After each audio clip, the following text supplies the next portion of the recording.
Hi, we're back in the KLRU studios on the University of Texas campus, continuing the conversation going on at a national level about STEM and STEAM instruction, science, technology, engineering, and math, and that additional A of the arts. We have here on our panel Karen LaShelle, the Executive and Artistic Director of Creative Action, Melanie Moore, the Executive Director of the KDK-Harman Foundation, and Amanda Longtain, the Director of Programs at Skillpoint Alliance. Thank you all three for being here this morning, this afternoon. Thank you for having us. First, Amanda, Skillpoint Yes. Alliance is celebrating its 20th anniversary this year. Yes. Give us a brief overview of what Skillpoint does, particularly in the K through 12 space. So we are a workforce development agency, and we focus on K through 12 education, but we actually extend all the way through the college years.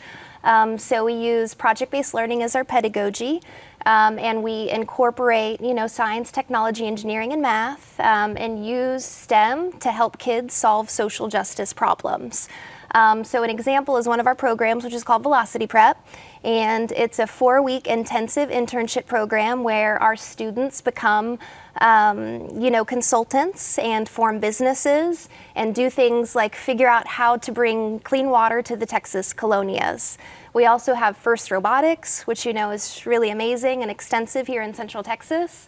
We also do eco-audits and design studios, but it's really about the PBL focus and making sure that we bring all kids into the fold and keep them interested and to get them ready to be successful in college and beyond.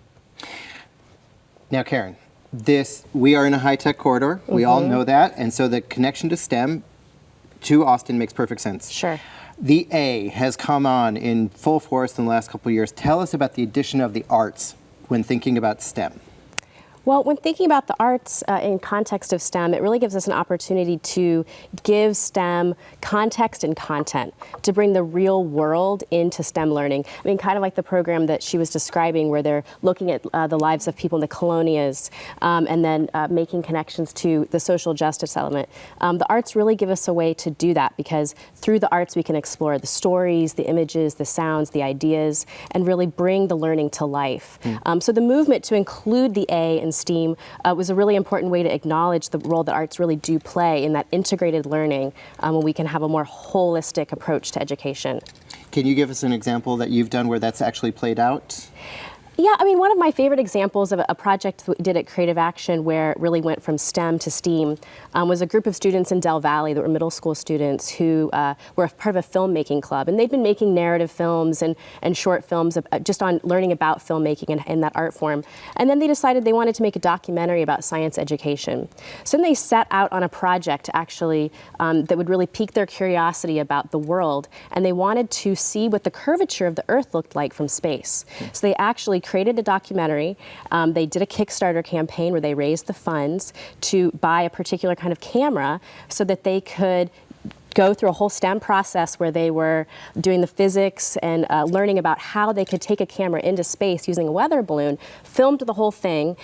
Unfortunately, the weather balloon was lost and we never got the footage to see what the Earth looked like. But the documentary that they created in the filmmaking process gave them a way to understand the project, gave them a framework to understand the project that they'd been working on, and really kept them engaged in the process in a hands-on way.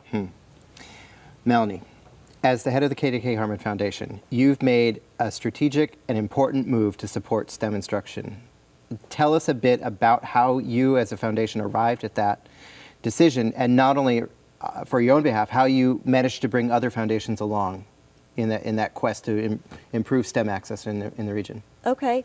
Well, the KDK-Harman Foundation is a family foundation here in Austin and founded by Janet Harman, who herself is an engineer, and her 3 children are engineers. And so that is an important aspect of their interest and their success as people in the world, and they want to share that and help kind of level the playing field for those who wouldn't have access to some of the advantages that they've had access to. As a funder, it's our role to support people in the field like Skillpoint Alliance and Creative Action is an arts organization, so we don't fund them, but the Velocity Prep program is actually one of our grantees from the summer.